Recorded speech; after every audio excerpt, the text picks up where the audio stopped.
Hello mortals, my name is Luna Solara and I am a unicorn fairy who's also one of the guardians of the unicorns that you know and love. Now today I have a few stories that I would love to share with you all from our friends over at the Museum of Make-Believe. Once upon a time, in a small village, there was a little girl named Elsie who inherited a fantastical music box from her adoring grandmother. The frail woman had anxiously asked Elsie to never let the box play until the last note. In painstaking detail, she told the tale of how it came to possess something precious and dear to her, the spirit of her beloved cat, and how if the stardust melody it chimed were ever completed, his soul would be lost forever. Elsie became fascinated by the princely cat with the sad eyes as he slowly twirled to the gentle music, his graceful stare beckoning her on to the song's end. And each time she remembered her grandmother's words and pushed down the old wooden lid just before the final note sang. One day, as she was under the spell of his delicate turns, a strangely cold gust of wind whisked a flutter of purple petals into her bedroom. As she shuttered the windows, she suddenly realized the room went silent. The song had ended. She rushed to the music box to close the lid, but it was too late. The box was empty. Standing beside her was a most handsome cat, gazing warmly into her eyes.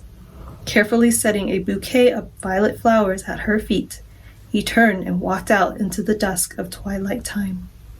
Nearby, a nightingale sang its fairy tale, the stardust of their song, in the memory of love's refrain.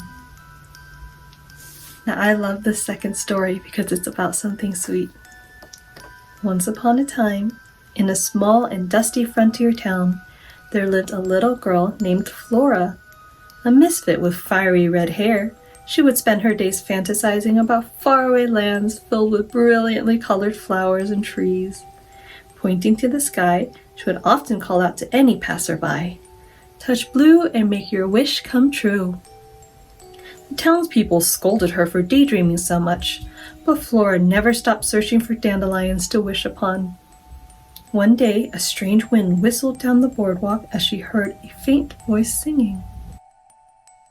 Wishing stars and bedtime laughter, rainbows and happily ever after, lucky pennies and midsummer's eve, all come true if you'll just believe. That night brought a perfect crescent moon in the sky with the tip pointing down. Flora closed her eyes tight and wished, believing in magic with all her heart. The next morning, something unbelievable appeared at the corner of the boardwalk. She had never seen so much color in one place. Stepping inside, a chair pulled forward to greet her. Curious, she sat down just as a silver spoon magically slipped into her hand and a bowl of mint cream iced appeared on the table before her. A crackling splintered the silence, and soon she heard the singing again, echoing cheerfully over the land. As it has always been, when you need it the most, if you listen for it, you just may hear your own song whistle to you. If only you'll just believe. Thank you so much for listening to these stories with me, and I hope that we will see you all soon.